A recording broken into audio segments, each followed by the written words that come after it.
Good afternoon here on the California coast, sir. How are you? Great, Well, great. Thanks for interviewing me. I'm pretty excited about it, we're excited especially to have you, and we appreciate the time to be part of this leadership series. Why don't we get right to it? If you would, tell us your name, tell us a little bit about your background, what you do. my name is Ritu Raj. Originally came from India 20 years ago to the US. Well, Was degree in mathematics, pretty advanced degrees in mathematics, and some in computer science. Came to the US to get away from my parents. 20 years ago, it was pretty successful in India in information technology. Was 20 years ago, I was doing major banking systems in India. For the biggest one we ever did was Britannia Building Society in London, a 100-man-year project uh, on a very, very weak technology platform, but we kind of did it. And then I finally came to the US following the California dream. Uh, Stayed in Sacramento for the first year and then moved to the Bay Area. Worked for a very, very small information technology solutions company.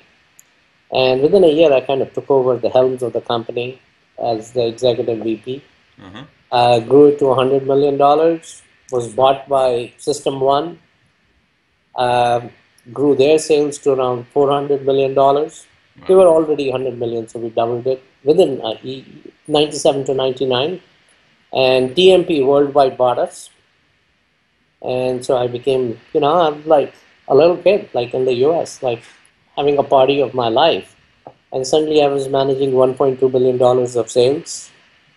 Uh, you know, kind of living the American dream, like totally living the American dream. You bet.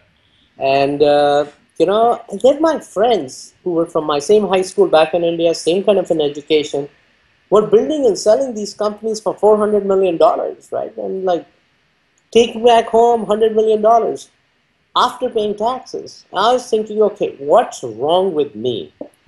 So I built my first startup company in 1999. It was a company called Avasta. We raised close to $100 million. Partied like a rock star when I was doing it. That's the only thing I knew. I did not know anything about management or management principles. I knew people, but that's about it. Uh, People, innovation, and design. That's like kind of the thing that's been running my life Smart. for years. Uh, the company filed for S1, couldn't go through because of the 2001 scenario, and Loud Cloud Right.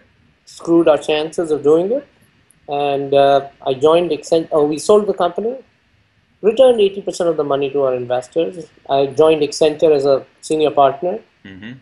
and I loved working for Accenture. They taught me the value for process, like really value for process, and not this is not just sales process, a process for everything. I really, really, you know, am thankful for them forever. But once you're an entrepreneur, you're an entrepreneur. And Right. I was done with technology totally, and I opened the chain of doggy hotels, the largest dog hotels ever built. I mean, they're like massive. I mean, you cannot imagine. They're like big box retail for doggies. And so I have five of them now. They're doing really well. And then I kind of got bored because, dogs can't talk to you. That's the only problem. They That can't, like, sometimes is a good problem because every once in a while I said I should have been a veterinarian. yes, I think the good side of the dogs is they don't talk to you, so they don't argue with you. They don't want things. I think the bad part of it is they don't intellectually challenge you. That's the thing I don't like. Right. So then I went and joined a venture firm, uh, Sonal Paul's venture firm, Spring Ventures. It was a very, very upcoming venture firm.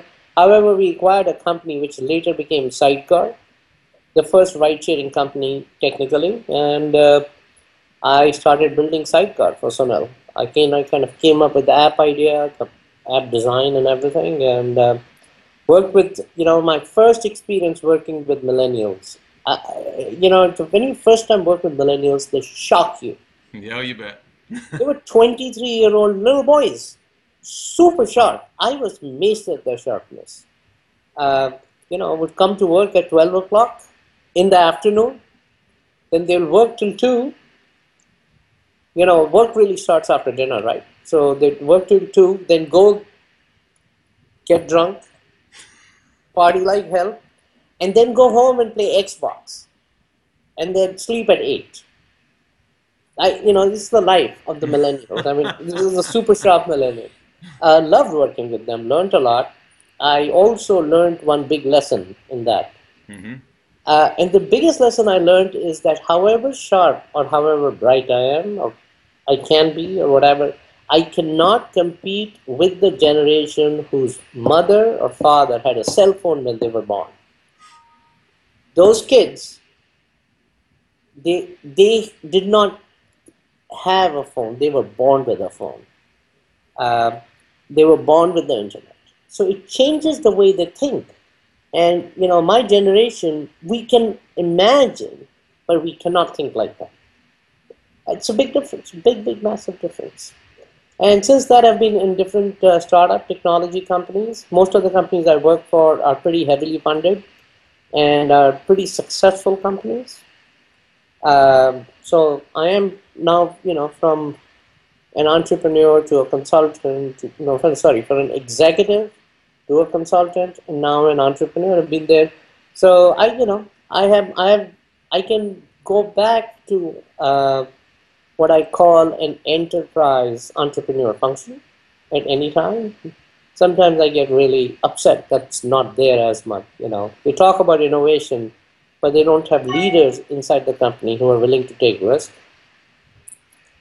Well, we'll get into a lot more of this as we go along, but that's a great start. Thanks for sharing all that. Thank you.